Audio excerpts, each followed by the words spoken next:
Yatsuhashi Daichi, tall, dark, and, guy on Team Coffee. Most people, I would say, are indifferent on this man. Some people dislike him, others like him, but most, I would say, fall right in the middle due to his lack of on-screen time. Luckily for us, the most anonymous characters tend to present some of the most interesting theories.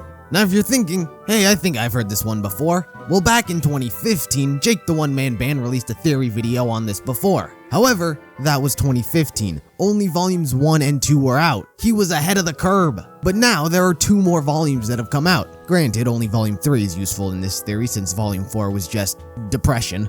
But nonetheless, volume 3 may be the most important piece to this theory so far. So for those of you who have not read the title yet, or for some reason have no idea what this theory is about, the theory here is Yatsuhashi the White Fang Lieutenant?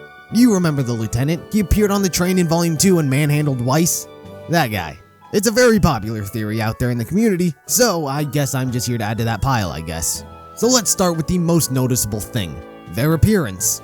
Both of them are tall, dark, and big individuals. When you compare the two side by side, you can say that their character models are pretty damn similar. Now, don't get me wrong, I'm fully aware that in the earlier days of RWBY, they used to use these same character models for the shadows in the background. They even poke fun of the fact that they used to do that in RWBY Chibi. And have you noticed that some of them kind of look like us? Super weird.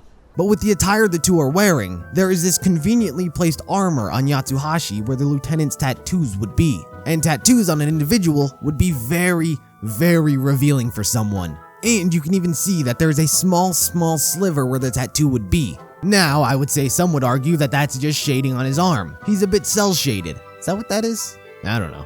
But you can't deny how almost identical the two are in terms of their character models. Originally, I was going to check the height chart of the characters to see how similar the two are. Unfortunately, the lieutenant isn't on that chart, but we have seen him standing next to Adam. And when you look at the height, they're almost identical to one another. Well, let's talk about their weapons. Now, you don't need to be a genius to see that both Yatsuhashi and the lieutenant both wield very heavy weapons. They are brutes who swing slow, but hit hard. Yatsuhashi uses a great sword, very useful for long, strong slashes, while the lieutenant uses a chainsaw sword thing. You can slash with it, but I would presume that it's a lot more useful to swing and then hold it so the chainsaw can be used to its best capability. So, with two weapons that are extremely similar in the way that they are held, the two are bound to be very similar in the way that they fight, and they are. This is where things get interesting. The fighting styles of the two are almost identical. The most noticeable comparison is during Volume 2's train fight with Weiss and Volume 3's Coffee vs Mercury and Emerald. In both those fights, there is a scene where they grab their opponent and swing them and then toss them for an attack.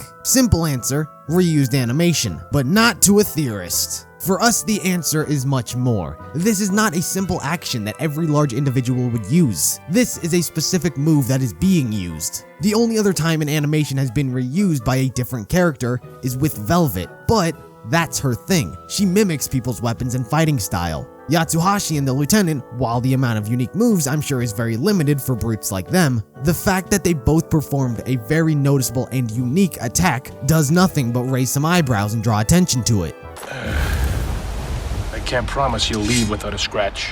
The battle at Beacon was undoubtedly a turning point for many characters, both good and bad. The students and teachers were defending their school, trying to make sure everyone is safe, and even villains like the White Fang being practically dragged into the fight. Now you'd imagine that something on as large of a scale like Beacon's assault would have important members of the White Fang fighting, but it seems as though they were missing a pretty important member in the assault, the lieutenant.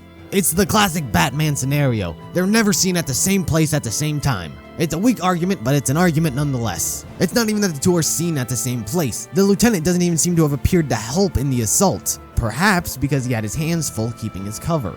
But one of the biggest arguments that combats this theory has to do with when you see him on the train. The train crashes and blows up, leaving a hole in the middle of a town. Because of the influx of Grimm, backup arrives, one of which is in the form of Team Coffee, which Yatsuhashi is a part of. People argue that the time span from being on this train to getting off it and running back to his team and getting into Yatsuhashi aesthetic and then getting into an airship to help with the Grimm is too short of a time to do that. Obviously, Team Coffee was in the area since they seemed to arrive as backup earlier than anyone else. However, the White Fang lieutenant was also never knocked out. The last we saw him was when he threw Weiss into Blake and Torchwick's room. Blake grabs Weiss and runs. The lieutenant was never defeated and was fully conscious. He was also never caught and arrested like Roman, so he wasn't on the train by the time Atlas soldiers arrived and took control of the situation. The lieutenant seems to have just disappeared, never to be seen since. Or perhaps we've been watching him all along. With that said, that is going to do it for this video. What do you think? Do you think Yatsuhashi is secretly undercover working for the White Fang? Or is it all just one big coincidence? Be sure to leave your thoughts down in the comments, like the video if you liked it, subscribe if you're interested in more content like this, and I'll see you in the next video.